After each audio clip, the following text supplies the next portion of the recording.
श्री कृष्ण चैतन्य प्रभु नित्यानंद श्री अद्वैत गदाधर शिवासदि गौर। हरे कृष्ण कृष्ण हरे राम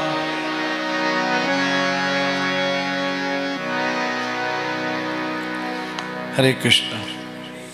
श्रीमद् भगवद गीता 18वां अध्याय और श्लोक नंबर 78। यत्रो योगेश्वर कृष्ण यत्रो पार्थ धनुर्धर तत्र श्री विजय बुतिर ध्रुव नितिर मतिर मम। एक साथ एक जैसे शब्द आ गए। तो भगवान के विषय यहां भगवद गीता में संजय बता रहे हैं कि देखिए, हे राजा युधिष्ठिर, युद्ध का परिणाम तो युद्ध लड़ने से पहले आ चुका। अभी युद्ध नहीं हुई है, एक अस्त्र शस्त्र किसी का नहीं चला, लेकिन रिजल्ट आ गया। ऐसे कभी होता है परीक्षा देने से पहले रिजल्ट आ जाए? कभी हुआ? लेकिन यहां पर संजय ने कह दिया, जहां कृष्ण है, जहां पर पार्थ धनुर्धर अर्जुन है, वहां पर जीत निश्चित है।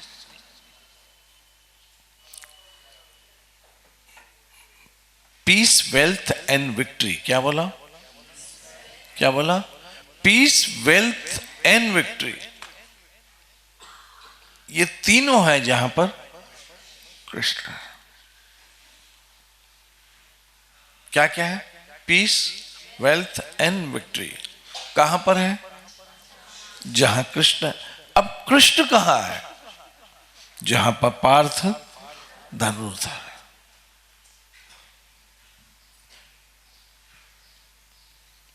अर्थात जहां पर पार्थ, सिर्फ पार्थ नहीं बल्कि धनुर्धर।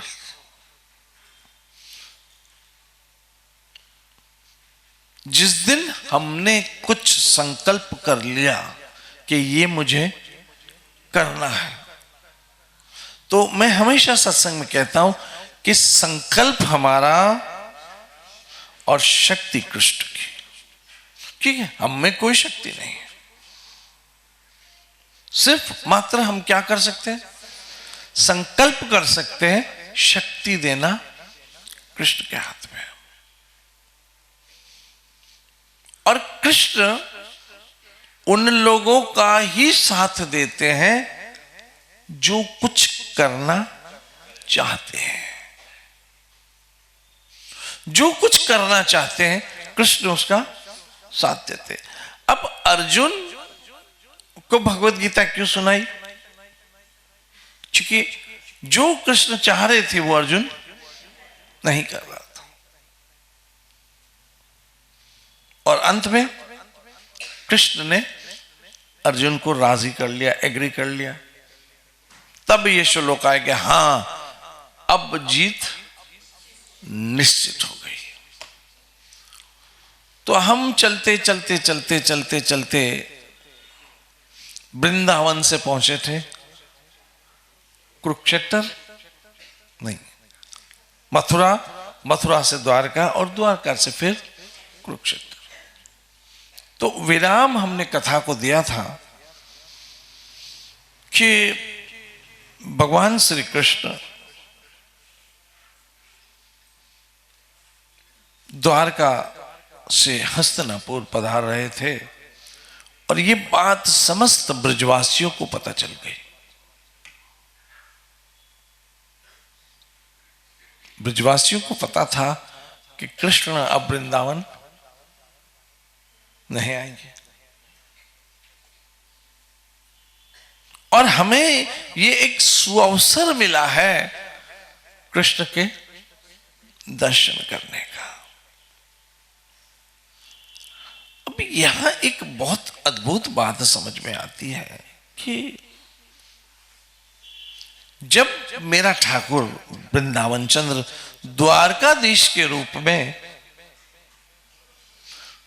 द्वारका में विराजमान है और वहां पर उनकी पटरानियां कितनी है? 16,108। और यदि 16,108 में कुछ वृंदावन की गोपियां भी द्वारका चली जाती तो क्या फर्क पड़ता? कुछ फर्क पड़ता? जहां 16,108 वहां 108 और से, क्योंकि मुख्य गोपियां कितनी? 108। तो यदि 16,108 पटरानियां द्वारिका में है तो ये भी चली जाती, और फिर तो राधा रानी भी जा सकती थी, तो क्यों नहीं गई? ब्रज में तड़प तड़प के रहना पसंद किया।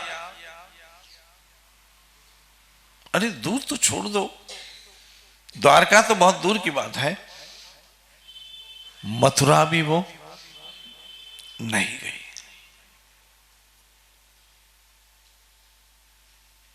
ऐसा क्यों?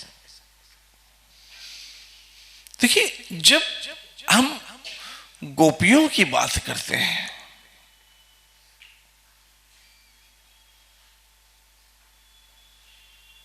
तो गोपियों का जो प्रेम था कृष्ण के प्रति,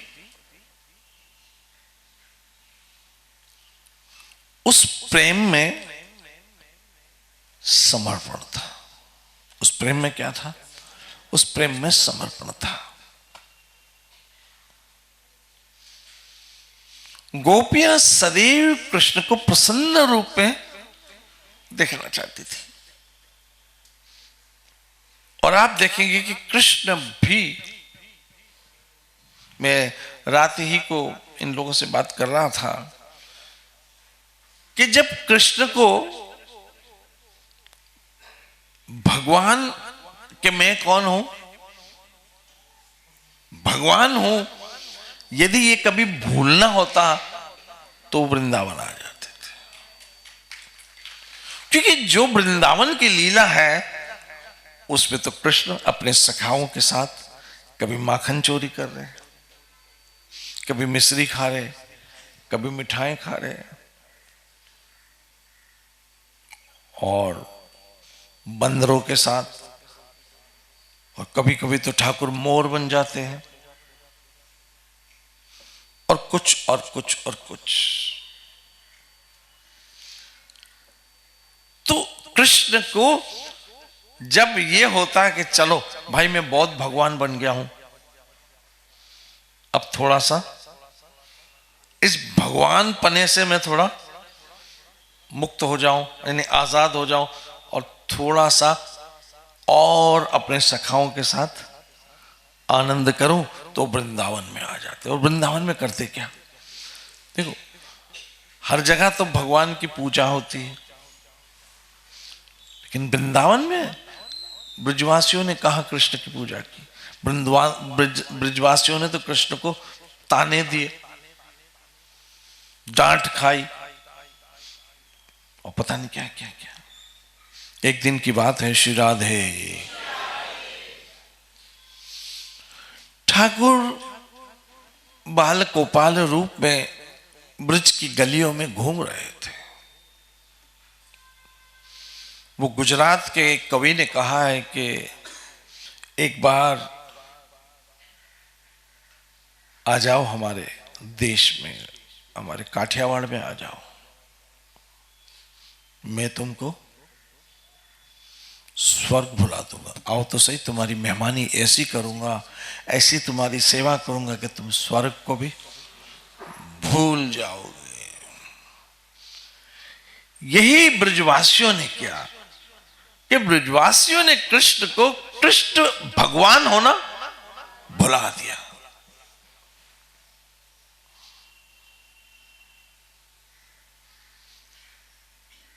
जब ब्रज में कृष्ण की लीला हो रही है तो वो भगवान भगवान भगवान, वो भूल गए कि मैं भगवान हूं। उनके प्रेम ने, गोपियों के प्रेम ने, ब्रजवासियों के प्रेम ने कृष्ण को भुला दिया कि वो भगवान है। और उनको भी इसमें बड़ा मजा आ रहा था।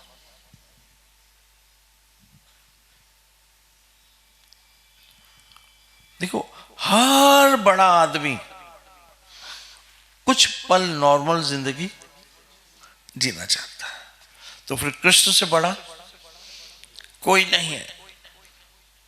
तो फिर वो अपनी एक ऐसी जिंदगी में आ गए, एक ऐसे स्वरूप में आ गए जिसमें क्या था। अब आप थोड़ा चलते हैं वृंदावन की ओर। श्री राधे।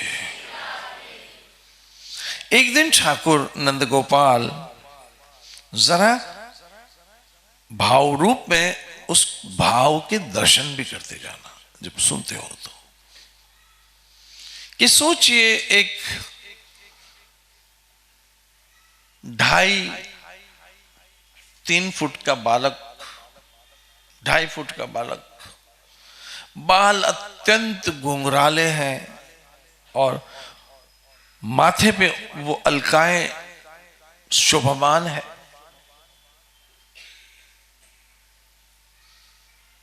अत्यंत सुंदर श्रीमुख के दर्शन, बिंबा फल की तरह लाल लाल होंठ। आता है ना, किसमें बिंबा फल आता है, किस किस किस स्तुति में आता है? दामोदर अष्टकम में। ऐसे ठाकुर के होंठ, ऊपर से श्याम वर्ण, मेघवर्ण्यम सुदृश्यम लक्ष्मीकांतम कमल नयनम।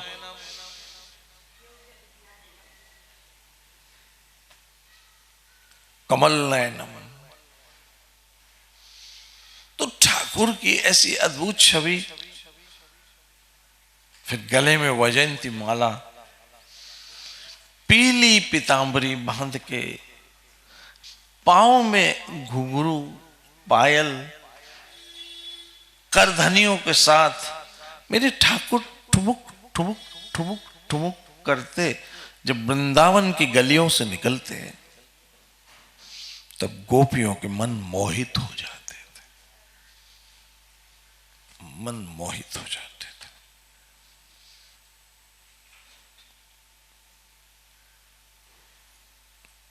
जब ठुमुक ठुमुक ठुमुक करते चलते, चुनुक चुनुक उनकी पायल बजती जाती थी और उनकी जो यहां कमर में पट्टा होता उसमें बंसी शटकाए के बांध के चलते, तो आप कह सकते हो कि कृष्ण तो बंसी हमेशा हाथ में रखते। ये इस समय दुपट्टे में क्यों अटकाई? क्योंकि ठाकुर उस समय दोनों हाथ खुले रखना चाहते थे कि जहां कुछ माल आया झट मार दो। इसलिए वो बंसी यहां लटका के घूमते। अब जरा कल्पना करते जाओ, सोचो तो सही। और पीछे मधुमंगल, श्रीदामा, मनसुखा इत्यादि इत्यादि सखा, और उन सखाओं के साथ वानरों की सेना। नीचे सखा चल रहे हैं और जो छत थी उन छत के ऊपर वानर चल रहे।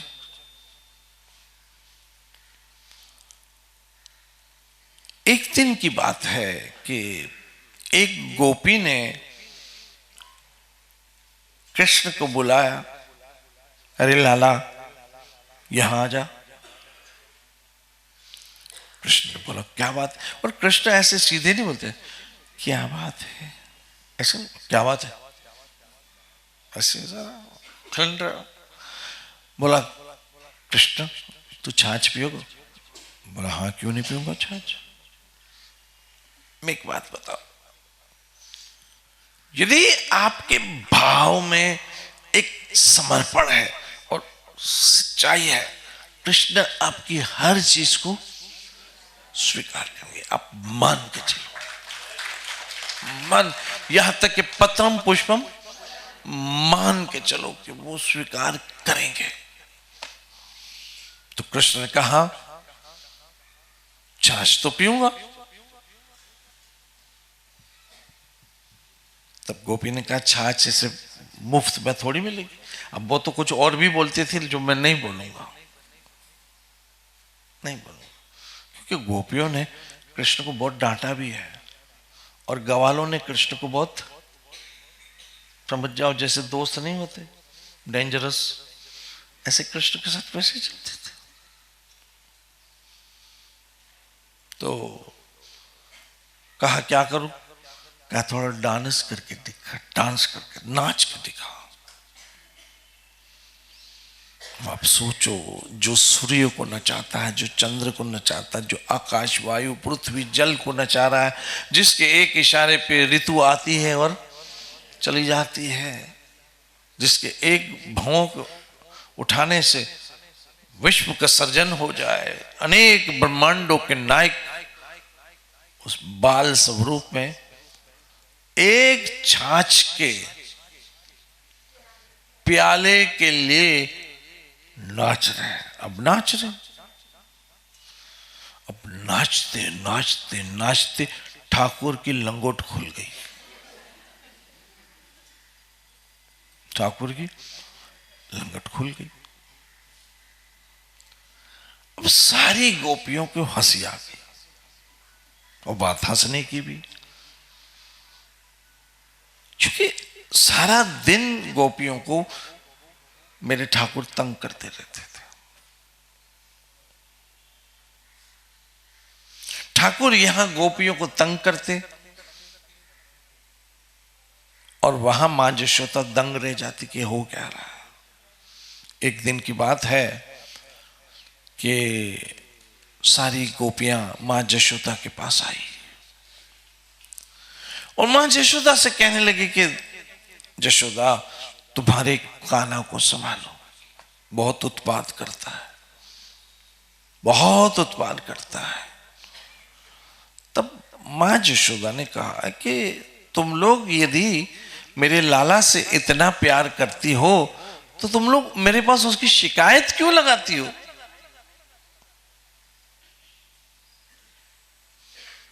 तब गोपियों ने बड़ा सुंदर जवाब दिया कि हे मैया, हम तेरे लाला की तेरे पास इसलिए शिकायत लगाती हैं कि जब तू उसको डांटती है ना, किसको? कृष्ण को जब तू डांटती है ना, तो हम ये देखते हैं कि संसार को डराने वाला मां यशोदा से कैसे डरता है। बस ये रूप के दर्शन करने के लिए हम शिकायत करती है कि संसार को भयभीत करने वाला मां यशोदा से भयभीत कैसे होता। बस वो क्षण का दर्शन करना चाहती है। तो आगे चलते चलते चलते कृष्ण, कृष्ण के सखा, और वहां पर दो टीमें हुआ करती थी, कृष्ण वर्सेस राधा रानी।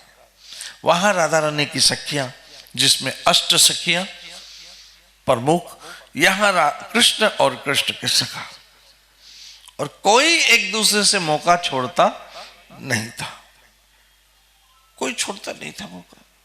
और यही अद्भुत प्रेम की लीला है कि जहां भगवान को भी गोपियों ने भुला दिया कि तुम भगवान हो, भूल जाओ थोड़ी देर के लिए।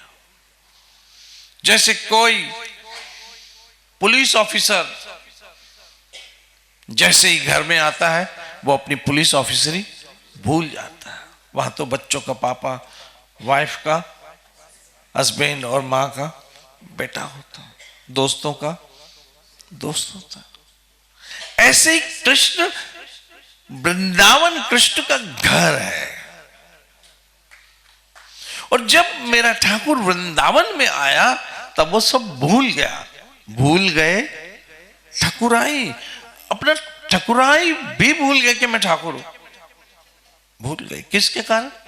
प्रेम के वश अर्जुन रथ हाक्यो प्रेम, भूल गए, भूल गए कि मैं ठाकुर हूं, बिल्कुल भूल गए। यही तो प्रेम की सबसे बड़ी खूबी है कि जो भी संसार के डिजिग्नेशन होते हैं, प्रेम उस डिजिग्नेशन को भुला देता है और सिर्फ उसको ये याद रहता है, सिर्फ ये याद रहता है कि ये सब मुझसे प्यार करते हैं, उसको याद रखता है। बाकी सारे डिजिग्नेशन भूल जाते हैं। हम भूल गए हर बात मगर तेरा प्यार नहीं भूला। तब एक दिन की बात है, पता नहीं क्यों आज वृंदावन वृंदावन वृंदावन, क्योंकि अभी हमें वृंदावन से कुरुक्षेत्र तो जाना ही है ना बाबा? वृंदावन से कुरुक्षेत्र तो हमें जाना है। और कुरुक्षेत्र से, कुरुक्षेत्र में कौन आ रहा है? द्वारकाधीश आ रहे हैं। ये अद्भुत लीला है और बहुत आनंददायक है। मैं आपको फिर कहता हूं, मैं आप समझिए इस बात को कि जब राजा परीक्षित को श्राप लगा, तब वो जाकर अपने गुरुदेव के पास पहुंचा और अपने गुरुदेव से कहा कि गुरु महाराज, मेरे से एक भूल हो गई है। क्या भूल हो गई? कि एक संत का अपराध, संत के प्रति मेरा अपराध हो गया और मुझे श्राप लगा है। क्या श्राप? 7 दिनों में मृत्यु हो जाएगी। ओहो हो, ये बहुमूल्य मनुष्य जन्म मात्र कितना बचा है? 7 दिन बचा। अब गुरुदेव ऐसा कुछ उपाय बताए कि इन 7 दिनों में मैं क्या करूं कि मेरी 7 जन्मों की तपस्या पूरी हो जाए। ऐसा क्या करूं कि फिर से मुझे इस जन्म मरण के बंधन में फंसना न पड़े। तब उनके गुरु महाराज ने कहा, चलो समस्त संतों का आश्रय लेके उनसे पूछते हैं, क्योंकि गुरु की बात, साधु की बात और शास्त्र की बात, ये तीनों एक होनी चाहिए। इसलिए सब संतों ने निर्णय लिया कि यदि परीक्षित को अपना मनुष्य जन्म सफल करना है और मृत्यु के भय से मुक्त होना है, तो इसको कृष्ण लीला अर्थात भागवत सुनाओ। और राजा परीक्षित मरणासन पे था। कौन सा था? कौन सा आसन? मरणासन। कभी कभी इंसान बीमार हो जाता है, गंभीर बीमार हो जाता है, आईसीयू में चला जाता है, तब वो कौन से आसन पे होता है? मरणासन पे। मरणासन पे। और उस समय मरणासन वाले को कोई व्यासासन वाला मिल जाए, उसका जन्म सफल हो जाएगा। अगर कोई उसको व्यासासन वाला मिल गया तो। और यही हुआ। एक और मरणासन पे कौन बैठा है? राजा परीक्षित। और एक और व्यासासन पे कौन बैठा है? सुखदेव महाराज। और कृष्ण की कथाएं चल रही है। तो जो हम रोज कृष्ण नाम सुनते हैं, कृष्ण नाम लेते हैं और कृष्ण के राधा वृंदावन चंद्र के दर्शन करते हैं और फिर उनका बाल भोग महाप्रसाद लेते हैं, ये एक ऐसा पैकेज है जो हर दिन आने वाली न जाने कितनी समस्याओं को टाल देता होगा, जो हमको पता ही नहीं, पता ही नहीं। जैसे हम तो रात को आराम से सो जाते, सुबह उठते, काम धंधा नौकरी पे जाते, फिर खाते पीते, लेकिन हमारी सीमाओं पे जो हमारे सैनिक खड़े, वो न जाने कितनी मुसीबतों को रोज टाल देते होंगे और हमको तो पता ही नहीं। ऐसे ये हरि नाम, हरे कृष्णा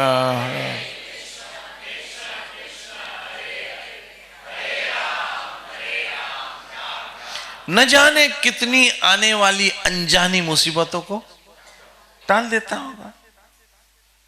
और यदि कोई हमारे प्रारब्ध इतने तीव्र है कि कोई आ भी जाए तो सूली की सजा कांटे पे हो जाती, और वो कांटे को भी सहन करने की वो हमें शक्ति देता। ऐसा है कृष्ण। इसलिए अब ठाकुर जी की क्या हो गई, लंगट खुल गई। अब ठाकुर जी लंगोट पकड़ के खड़े हो गए और गोपी कह रही नाच नहीं तो छाछ नहीं दूंगी, नाच नहीं तो छाछ नहीं दूंगी, नाच नहीं तो छाछ नहीं दूंगी। और ठाकुर जी सोचो ऐसे ऐसे पकड़ के खड़े हो गए। अब गोपी हंस रही है लेकिन कोई हेल्प करने को तैयार नहीं है।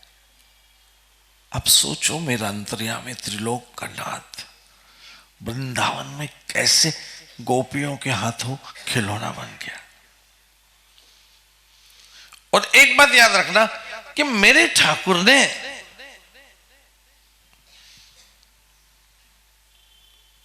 जगह जगह पर अपनी पहचान स्त्रियों से करवाई है, जगह जगह पर। पहले आओ देवकी नंदन कौन है, मां है। कृष्णाय वासुदेवाय देवकी नंदनाय च, भागवत का श्लोक। मां से पहचान है।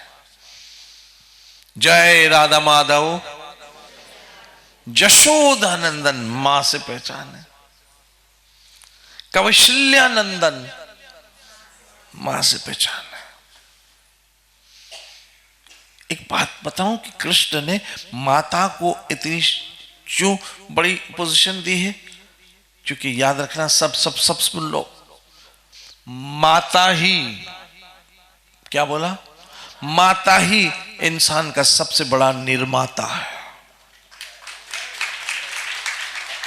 क्या बोला, माता ही सबसे बड़ा निर्माता। निर्माता मतलब बनाने वाला, बनाने वाला, निर्माता। तो माता ही है जो सबसे बड़ी निर्माता है। यदि माता निर्माता ना रहे तो फिर कृष्ण के जैसे भक्त, कृष्ण भक्त कौन बनेगा। आज के दुर्भाग्य से बताओ, मैं उस दिन एक 5 स्टार होटल में, मुझे तो ऐसे रोहित जैसे लोग लेके जाते, मैं तो जाता नहीं, तो मैं गया। हाँ मैं सिंगापुर में था, याद आया मुझे। तो एक अच्छे से रेस्टोरेंट जो वेजिटेरियन था उसमें हम साथ ले रहे थे। तो एक अच्छी फैमिली आई, वो बच्चे का छोटा नहीं, छोटी सीट होती बेबी सीट, उस पर बिठाया। वो हस्बैंड वाइफ खा रहे थे, बच्चे के हाथ में मोबाइल दे दिया। सच्ची बात, क्या दे दिया, मोबाइल दे दिया। बच्चा मोबाइल खेल रहा है और वो लोग आराम से खा रहे हैं। पहले की माताएं अपने बच्चों के हाथ में गीता पकड़ा देती थी, बच्चों के हाथ में शास्त्र पकड़ा देती थी, और कुछ नहीं तो बच्चों के हाथ में खिलौना रूपी पूजा सामग्री पकड़ा देती थी। लेकिन आज की मां क्या कर रही है, ये कड़वा सच्चे मान लो, वो लोग बिजी होते, बच्चा जब रोता तो क्या करते, मोबाइल पकड़ा देते और वो घुमाते रहते, हालांकि पता कुछ भी नहीं उसको, लेकिन घुमाता रहता है। और मां फ्री है, अपने काम में लग गई। अब बच्चे को लत तो मोबाइल की बचपन से पड़ गई, वो कैसे छोड़ेगा, और फिर कैसे भागवत या भगवत गीता पकड़ेगा। इसलिए मां जो है सबसे बड़ा, माता ही निर्माता है। यदि माता ऐसी हो यशोदा जैसी तो कृष्ण जैसा तो आएगा ही नहीं। माता हो देवकी जैसी तो कृष्ण जैसा तो आएगा। लेकिन आजकल की माताएं अधिकतर पहली बात तो है कि स्त्री बच्चा पैदा ही नहीं करना चाहती आज के जमाने में, और वो करेगी भी तो ससुराल के प्रेशर पे करेगी कि सास कहेगी बच्चा तो चाहिए ना, क्योंकि 2-3 साल लेट होता है, फिर सारा ससुराल वाला पूछता है भाई अब गुड न्यूज को कब देते हो। तो ये एक प्रेशर है समाज का, उसलिए बहू कहीं ना कहीं बच्चा पैदा करती और पैदा करने के बाद दे देती सास को, क्या आपका मन था संभालो।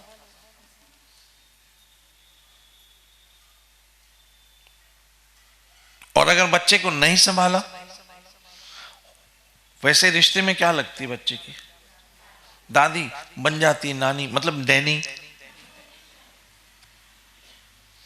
इसलिए आज हम अपने बच्चों के निर्माण में क्या कार्य कर रहे हैं। मुझे तो बड़ी खुशी होती है। केशव क्या है, जो केशव यहाँ एक तो इसको हिंदी नहीं आती है, कम कम कम, इधर इधर कम कम स्टैंड, इसको माइक दो। ये देखो बच्चा अमेरिका में पैदा हुआ, ये बच्चा अमेरिका में पैदा हुआ है, बच्चा अमेरिका में पैदा हुआ है, इसको हिंदी तक बोलना नहीं आती है, छोटा बच्चा है।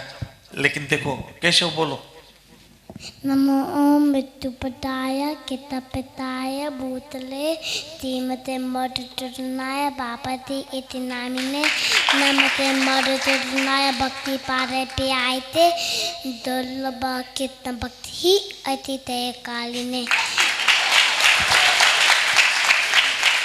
मनमना बहुमा भक्तो मददिमाम नमृत्यु मामे वचति तच्चमते पतिदाने पियोति में तलवदन्मान पियत मामेकम चर हम तम तब पापे भयो भोक्ता तभी मातुतः पयितनाय तारुना वनातायता दुट्टकम यंत्रतापना अतय तंबुआमी युगे युगे कलियोतोते ते आदन अति एको महान गुण कीर्तना देवी कीर्तता मोक्तंग प्रमुदे यदा यदा ही धर्मत्ना ग्लान भवति बाटा अभ्युत्थानं धर्मता तदात्मानं तिदम्यहम् यत्तजुके त्वकितना यत्य पातुनोदय तत्तति विदुबुद्धि द्युवा नित्यमत मम तमोहं सर्वभूतेषु नामे देतु तिनप्यः ये वदन्ति तु मां भक्त्या मायि तेषु तप्यहम्। Very good, very good, very good.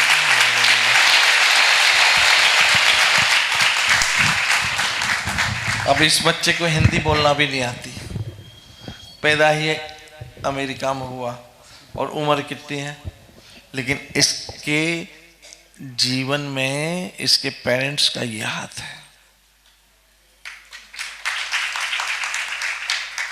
जबकि हमारे बच्चों को बोलो तो हम कॉन्वेंट में जाते हैं और वो पोइम बोलेंगे, बाबा बाबा कौन सा, baa baa black sheep, have you any wool, yes sir, yes sir, 3 bag full,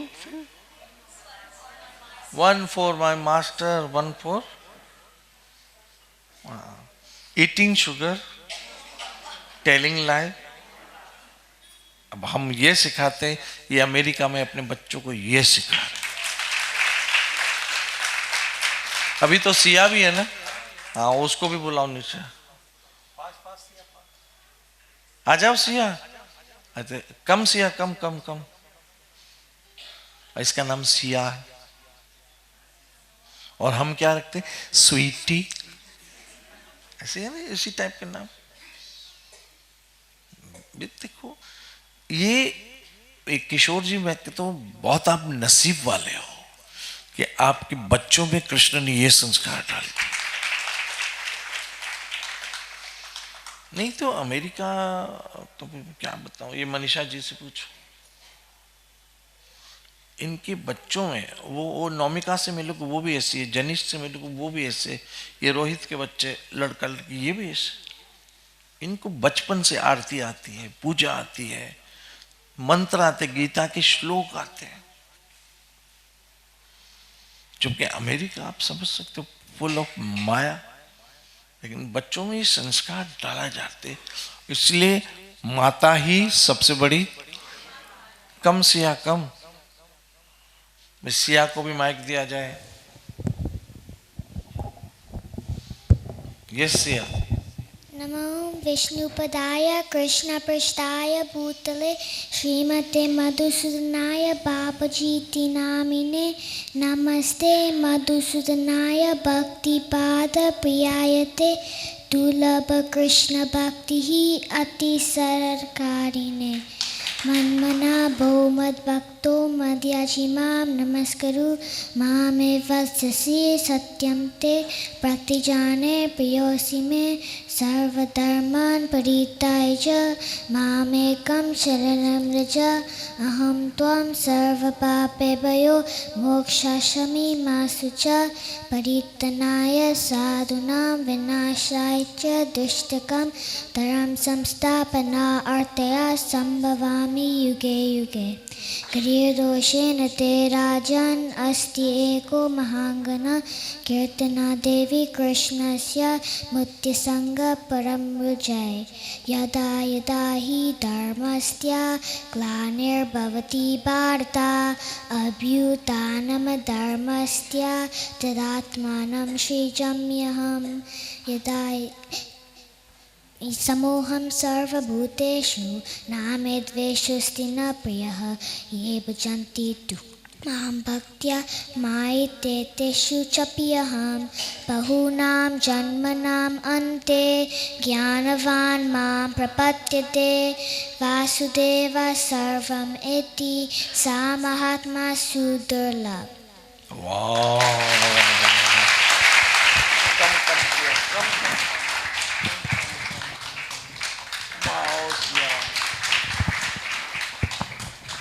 अब देखो ये बच्चे पैदा ही अमेरिका में हुए, इनको हिंदी बोलना नहीं आती है, पूरा स्कूल इनका अमेरिकन बच्चों के साथ है, लेकिन फिर भी ये इनके घर का एटमॉस्फेयर और इनके पेरेंट्स की मेहनत है। इसलिए बात हो रही थी माता ही सबसे बड़ी निर्माता। अगर माता है तो मैं समझता हूँ माता इंसान की सबसे बड़ी निर्माता, उसके करैक्टर में, उसके हर चीज में माता का बहुत बड़ा हाथ होता है। और मुझे शिला भक्तिपाद की एक बहुत बड़ा विजन याद आ रहा है। मैंने शिला भक्तिपाद से कहा था कि शिला भक्तिपाद, आपकी राजीव बहुत अच्छी सेवा करता था और अब राजेश का शरीर छूट गया है, तो ये लड़का आपकी सेवा कर रहा है, तो आपको कैसा फील होता है इसमें उसमें? तो शिला भक्तिपाद ने कहा कि देखो, मेरी संभाल मुझे कृष्ण संभालता, कभी राजीव के माध्यम से और कभी इसके माध्यम से। तो शक्ल बदल जाती है लेकिन संभालने वाला नहीं बदलता।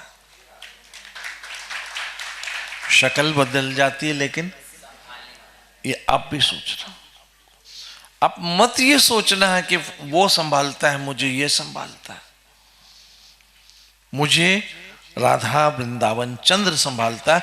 ये आपकी अनुभूति होनी चाहिए। कभी वो पति के माध्यम से संभालता है लेकिन संभालता वही है, कभी वो बच्चों के माध्यम से संभालता है लेकिन संभालता ही है।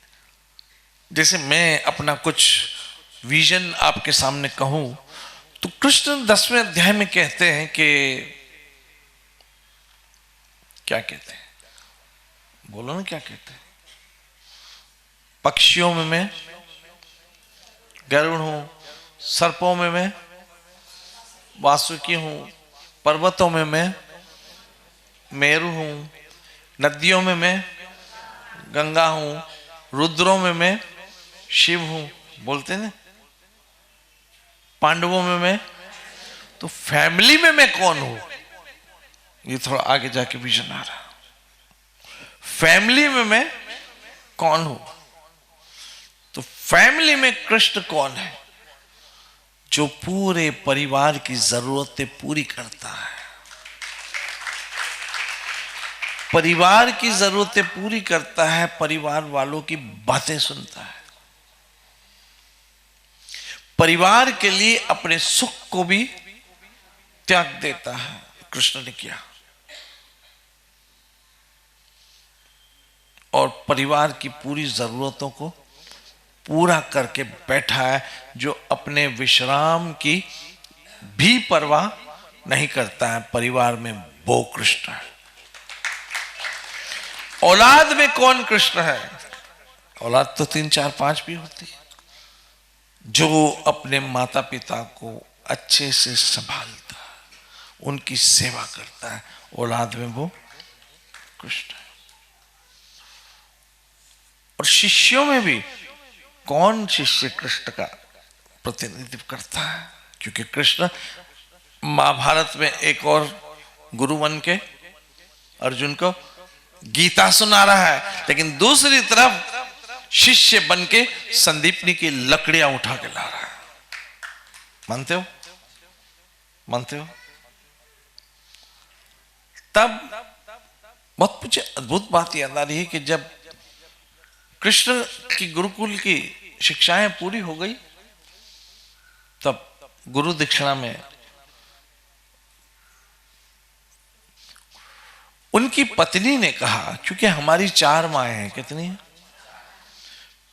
पहली मां जिसने हमें जन्म दिया, दूसरी मां धरती मां, तीसरी मां गौ, और चौथी गुरु की पत्नी भी हमारी मां। शास्त्र के अनुसार ये 4 माताएं हैं हमारी। तो जब उनकी शिक्षा पूरी हुई, तब संदीपनी की पत्नी ने कहा कि कृष्ण, यदि गुरु दीक्षिणा में कुछ देना ही है तो मेरा पुत्र लाके दो, मेरा बेटा लाके दो। जब कृष्ण ने देखा तो बेटा कहां था? नरक में। अर्थात संदीपनी का बेटा है जो कृष्ण का गुरु है, फिर भी वो नरक में है। इस बात पे कभी चर्चा करेंगे। लेकिन मेरा ठाकुर गया और नरक लोक में जाके संदीपनी का पुत्र लाके दिया।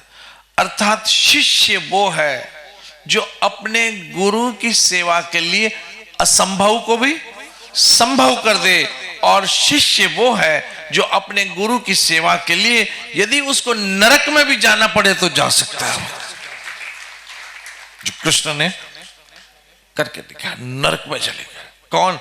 वो निकुंज के राजा, वृंदावन के चंद्र, ब्रज के प्राणनाथ, निकुंजेश्वर कहां चले गए? नरक में गए। किसके लिए? अपने गुरु की सेवा के लिए नरक में चले गए। इस तरह से मेरे ठाकुर ने आदर्श स्थापित किया। तो मेरी भी जिंदगी में न जाने कितने लोग आए, कितनों ने मुझे संभाला, और कई चेहरे बदल गए, लेकिन मेरा अनुभव है कि मुझे मेरे ठाकुर की सेवा कौन संभालेगा। नित्य भजो